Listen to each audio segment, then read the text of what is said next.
안녕하세요. 낭낭서가입니다. 오늘의 책은 홍익출판사 김범준 지음 결정적인 순간에 이기는 대화법 필요한 때 꼭 필요한 말을 당당하게 라는 부제가 붙은 말투의 편집입니다.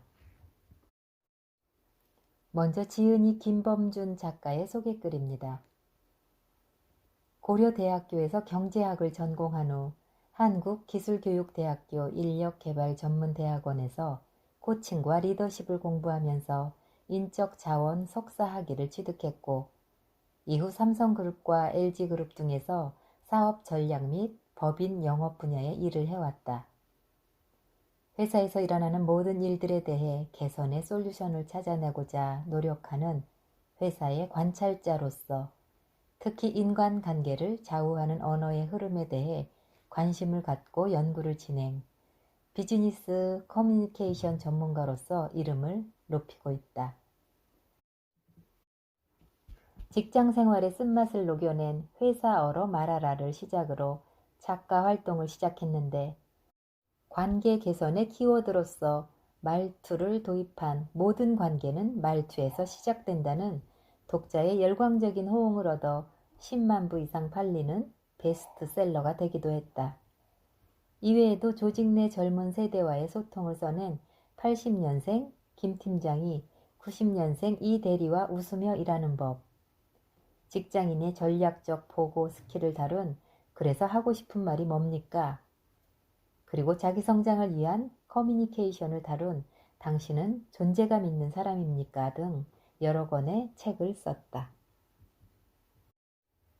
말투는 바로 나를 지키고 나의 일상을 품위 있게 만드는 일에 필수인 것이 있으니 그건 바로 말투이다.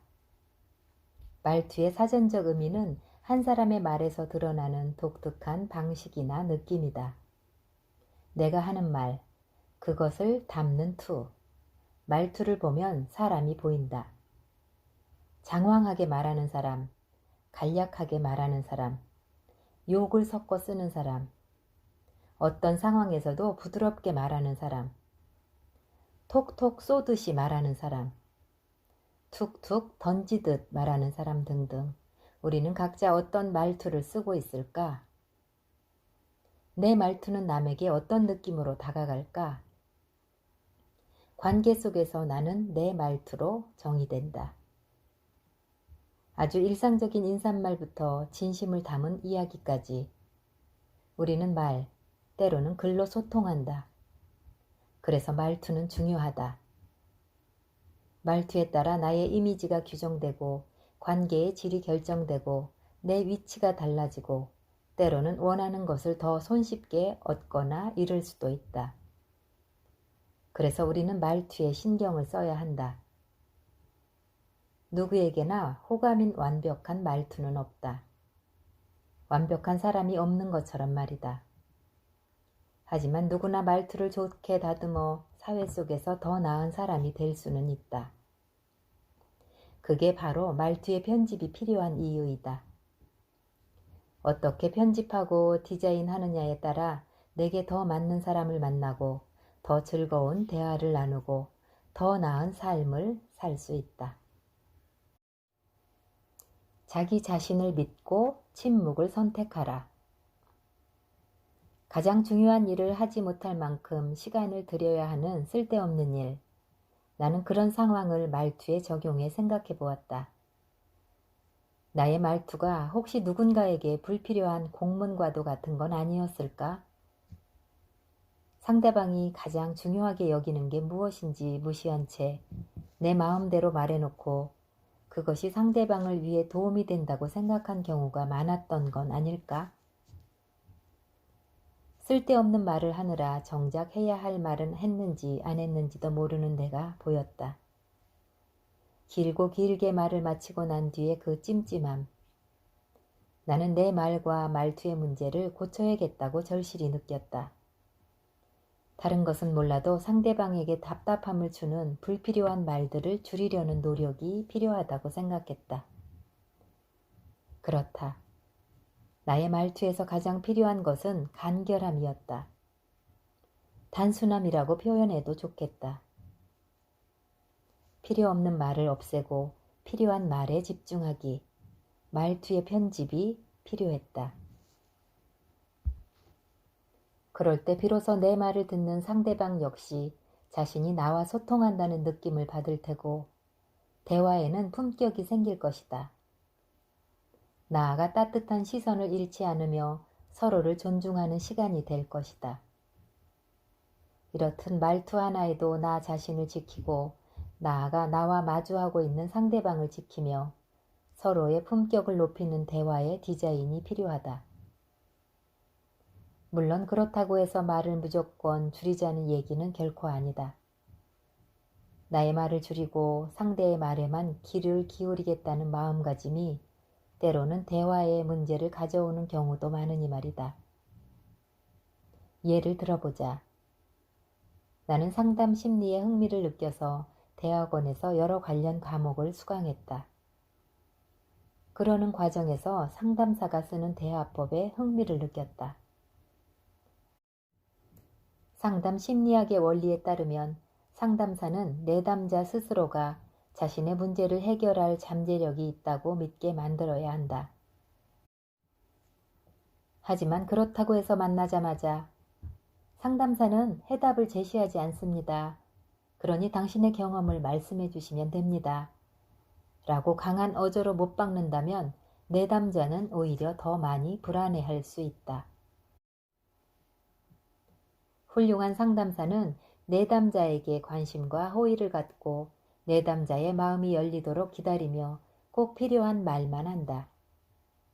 즉 말을 줄인다는 것은 무작정 입 닫고 상대방 얼굴만 쳐다보는 것이 아니라 간결하고 정확하게 필요한 말을 한다는 뜻이다. 말투 디자인에서 심플해야 한다는 원칙을 지키기 위해 특별하게 멋진 말을 구사할 필요는 없다. 그저 문제의 본질을 깨닫고 그것을 위해 가장 중요한 말을 최대한 간결하게 표현하면 된다. 명료하다라는 말이 있다. 분명하고 또렷하다라는 뜻으로 흔히 간단 명료하다라는 표현으로 쓰인다. 진리는 언제나 간단 명료하다. 짧게 핵심에 집중하는 명료한 말투가 복잡한 문제를 간단하게 정리하고 결국 나의 일상을, 나아가 나의 삶 전체를 수준 높은 형태로 디자인한다. 그뿐만이 아니다. 모든 사람이 이렇게 또렷한 말투를 쓰려고 노력한다면 세상의 대화는 좀 더 군더더기 없이 진실되고 사람 사이의 오해와 갈등과 반목도 줄어들지 않을까? 성공 철학의 거장인 나폴레옹 힐은 이렇게 말한다. 지혜로운 사람은 말을 해야 할지 아니면 침묵을 지켜야 할지 망설이게 될 때 자기 자신을 믿고 침묵을 선택한다. 여기에서 침묵은 역시 아예 말을 하지 않는 것이 아니라 신중하게 생각해 간결한 말투로 말한다는 뜻에 가깝다. 매일매일 말투를 살핀다. 말은 어떻게 디자인하느냐에 따라 전혀 다르게 전달된다. 썩는다와 삭히다 라는 두 단어가 있다. 앞의 말은 더 이상 사용할 수 없는 것이 된다는 부패의 뜻이지만 뒤의 말은 새로운 탄생을 의미하는 발효의 뜻이다. 말투 역시 마찬가지이다. 나의 말투를 디자인한다는 것은 나의 말을 부패한 것으로 표현할지 아니면 새로운 탄생으로 표현할지 중에 선택하는 것과 같다. 이렇게 보면 말투 디자인은 하나의 상징과도 같은 활동이다. 즉 말투는 나의 삶을 다채롭게 장식하는 하나의 방법이다. 나의 말투가 모이고 모인다면 하나의 스타일로 정형화될 것이다. 그렇다면 나 자신에게 물어보자. 나의 말투는 어떤 스타일인가? 세상에 어떻게 보이고 또 사람들에게 어떤 영향력을 미치고 있는가? 나는 나의 말투가 누군가에게 부패한 것으로 기억되기를 원하지 않는다. 나와 대화를 하는 모든 사람이 나의 말투에서 희망을 보고 긍정을 느끼며 새로운 무언가를 기대하기를 바란다. 이것이 바로 매 순간 말 한마디에 관심을 기울이지 않으면 안 되는 이유이다. 어떻게 말투를 디자인할 것이냐에 따라 나라는 존재가 결정된다는 것을 인정하고 늘 조심해야 하는 이유이기도 하다. 그래서 중요한 말이 있다. 매일매일이라는 단어이다. 말투를 품격 있게 디자인하고 싶다면 자신의 말투를 매일매일 유심히 살펴보려는 노력이 필수이다. 긍정적이면서도 품위 있는 말투를 사용하는 태도는 매일매일이라는 시간적 조건과 결합될 때 비로소 나를 특별하게 만든다. 이것은 결코 선천적인 능력이 아니다. 노력하면 누구나 달성할 수 있는 목표이다. 말투뿐일까? 세상 모든 일이 마찬가지이다. 커피와 빵을 파는, 그래서 나름대로 인지도를 얻고 성장하며 발전하고 있는 한 기업의 대표가 인터뷰를 한 걸 본 적이 있다. 그는 자신의 성공에 대단한 비결이 있다고 말하지 않았다. 오직 매일매일 해야 할 일에 충실했을 뿐이라고 말한다. 특이한 점이 있다면 그는 일기처럼 매일 제빵 작업 일지를 썼다는 것이다. 기업의 브랜드를 대표하는 빵을 만들기 위해서는 그 빵을 매일 재현할 수 있어야 하는데 그것을 위해 필요한 것이 일지라는 말이었다. 그가 매일 쓴 일지는 우리에게는 매일 사용하는 말투를 돌아보는 연습과 같은 의미이다. 진정한 탄생은 하나의 세계를 파괴해야 한다. 어느 그룹의 총수가 그 회사가 운영하는 골프장에 들렀다. 티샷 전에 주변을 둘러보던 그가 때마침 주변에 있던 관리인에게 이렇게 물었다. 이 주변에 나무를 심으면 좋겠는데 어떤 나무가 어울릴까요? 관리인이 잠시 머뭇거리다가 소나무가 좋겠다고 대답했다. 이에 그룹 총수는 머리를 끄덕이며 이렇게 대답했다. 좋은 생각입니다. 그럼 소나무를 심어보시지요. 라운딩이 끝나고 함께 운동했던 사람이 총수에게 물었다. 그냥 소나무를 심으라고 하면 될 텐데 왜 관리인에게 의견을 물어보셨나요? 이에 대한 총수의 말은 이랬다. 그곳에는 누구라도 소나무가 어울린다고 생각했을 겁니다. 하지만 내가 시켜서 하는 것보다 스스로 의견을 내고 그것을 한다면 좀 더 기쁘게 일을 할 수 있지 않을까요? 나는 그가 말투 디자인 이전에 인생을 어떻게 디자인해야 하는지를 아는 사람으로 생각된다.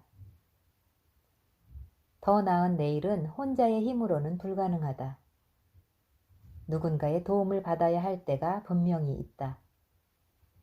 그것을 위해서라도 나 자신의 일상을 아름답게 편집하는 말투가 필요하고 해야 할 말을 하는 것에 그치지 않고 해야 할 말을 상대방이 자연스럽게 대신하도록 할 수 있어야 한다.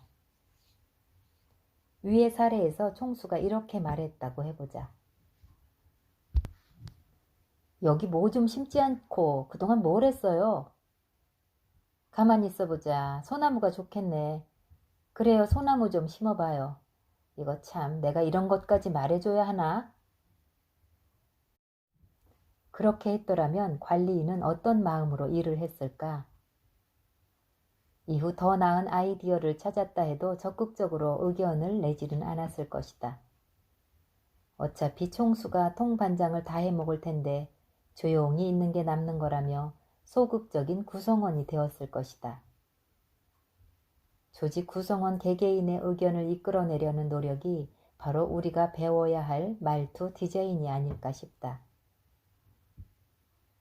그렇다면 나는 어떤가? 나를 긴장시키는 누군가의 말을 들을 줄 아는 귀가 있을까? 나를 불편하게 하는 말을 아낌없이 받아들이는 포용력이 있을까? 나를 때리는 말에도 그것이 진정으로 나의 성장을 위한 것이라면 기쁘게 받아들이는 마인드가 있을까? 새는 알에서 나오려고 투쟁을 한다. 알은 세계다. 태어나려는 자는 하나의 세계를 파괴하지 않으면 안 된다.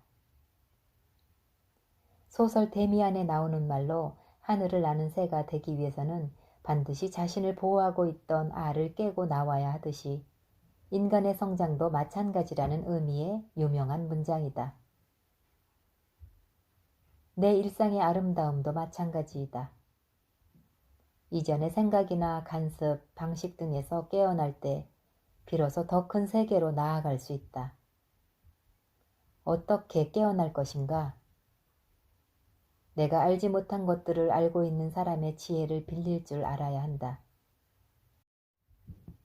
누군가의 말을 잘 듣고 또 그것을 상대방의 관점에서 이해한 후에 비로소 말하겠다는 조심스럽고 진지한 말투가 일상 속에 가득해야 한다. 독서를 예로 들어보자. 독서는 자신을 둘러싼 세계를 깨고 더 넓은 세계로 나아가는 데 꼭 필요한 도구이다. 다만 자신이 기존에 가지고 있던 생각이나 방식에 박수를 치는 메시지만 찾으려는 독서는 경계해야 한다. 처음 본 것, 알지 못했던 것, 낯선 것 등 조금은 불편한 것들이 우리의 안목을 넓혀준다. 이미 내가 하고 있는 생각과 행동을 잘한다고 말해주는 책들은 기존의 세계를 더 견고하게 만들 뿐이다. 자존심을 버리고 이기주의의 울타리를 벗어나서 자신의 실수를 인정하며 겸손할 줄 아는 마인드로 세상과 소통하겠다는 태도가 필수이다. 이를 위해 아래의 3가지를 체크하면서 말투를 디자인해보자. 첫째, 자신에 대한 반성이 필요하다. 자기 자신을 성찰하지 못하는 사람은 알고 있는 척만 하다가 망신을 당하는 경우가 많다. 자기를 내려놓지 못해 자존심만 가득한 그들의 삶에 도움이 안 되는 것들과 쓸데없이 다툼을 한다. 자신에 대한 반성과 문제점을 개선하려는 노력이야말로 우리가 평생에 걸쳐 도전해야 할 제대로 된 공부요, 올바른 일상의 디자인이다. 매일매일 진실한 마음으로 하루를 반성으로 마감하는 자세라면 퇴근 후 멍하니 텔레비전만 바라보다가 잠이 들거나 흥청망청 술이나 마시며 호송세월하는 사람보다 훨씬 미래가 밝을 것이다. 둘째, 배우고 성장하려는 태도를 지녀야 한다. 자신이 틀렸는데도 끝까지 옳다고 우기는 사람들이 있다. 또는 남들이 폐기처분한 고리타분한 삶의 이론을 자기만의 원리 원칙으로 삼고 무조건 맹신하는 사람들도 있다. 그들은 새로움으로 가는 배움의 길을 외면한다. 성장을 원한다면 자신의 과거에 대한 치열한 되새김질이 필요한데 그들은 자기만의 허상을 찾아 맹목적인 직진 인생으로 일관한다. 그런 태도를 버려야 한다. 읽고 사색하고 타인의 성공 사례에서 배우고 그런 노력을 통해 자기의 삶을 마치 오래된 건축물을 리모델링하듯 새롭게 세워야 한다. 셋째, 남의 도움을 받는 일에 적극적이어야 한다. 과거는 습관의 산물이기 때문에 좀처럼 벗어나기 어렵다. 과거에서 벗어나 좀 더 나은 미래의 삶을 디자인하기 위해서는 누군가의 도움이 필요하다. 학생이라면 선생님이 되겠지만 사실 어른이 된 내가 꼭 맞는 선생님을 구하는 일은 어려울 것이다. 물론 스스로 깨칠 수만 있다면 최고지만 그것은 거의 불가능하다. 그래서 나는 내 옆에 항상 머물러 있는 최고의 과외교사로 책을 선택했다. 책을 쓴 저자를 선생님으로 초빙하면 된다. 단 몇만 원이면 충분하다. 나의 과거를 돌아보도록 도와줄 선생님을 모시는 값이 그 정도라면 얼마나 저렴한가. 다음 무대를 기약하는 말투 디자인. 테레사 수녀는 1910년에 출생하여 1997년 사망한 인도의 수녀이다. 1950년에 인도의 콜카타에서 사랑의 선교회라는 천주교 수녀회를 설립했고 그 이후 45년간 선교회를 통해 빈민과 병자, 고아, 그리고 죽어가는 이들을 위해 인도와 다른 나라들에서 헌신했다. 테레사 수녀는 가난한 이들을 대변하는 인도주의자로 활동한 공로로 1979년 노벨 평화상을 수상했다. 그분의 말씀 중에 이러한 게 있다. 당신을 만나는 모든 사람이 당신과 헤어질 때 더 나아지고 더 행복해지도록 하세요. 과연 나와 헤어진 사람들이 나를 기억하면서 행복하게 느끼도록 말해왔을까? 테레사 수녀의 말씀 중에는 소통의 비밀이 숨어 있다. 커뮤니케이션에서는 다음 무대를 바라볼 수 있어야 한다는 게 그것이다. 멋지게 말투를 디자인하여 내가 원하는 것을 얻어내고 끝내는 게 아니다. 그보다 더 중요한 것은 마무리로 헤어짐의 순간에 인상 깊은 무엇인가를 남겨야 한다. 그래야 다음 무대를 기약할 수 있다. 어떻게 말을 할 것인가? 한마디로 감사이다. 상대방으로부터 뭔가를 얻어냈다면 예의를 잃지 않아야 하고 여기에 더해서 감사의 뜻을 표해야 한다. 다 끝났다면서 상대에 대한 관심과 이해를 멈추는 순간 더 이상의 인간관계는 이어질 수 없다. 말투 디자인에서 가장 어려운 부분은 무엇일까? 사람을 만나서 마음의 벽을 허무는 과정일까? 뭔가 신선한 이슈를 제기하는 방법일까? 치열한 논리 싸움일까? 어느 하나도 만만치 않지만 나는 개인적으로 마무리가 가장 어려웠다.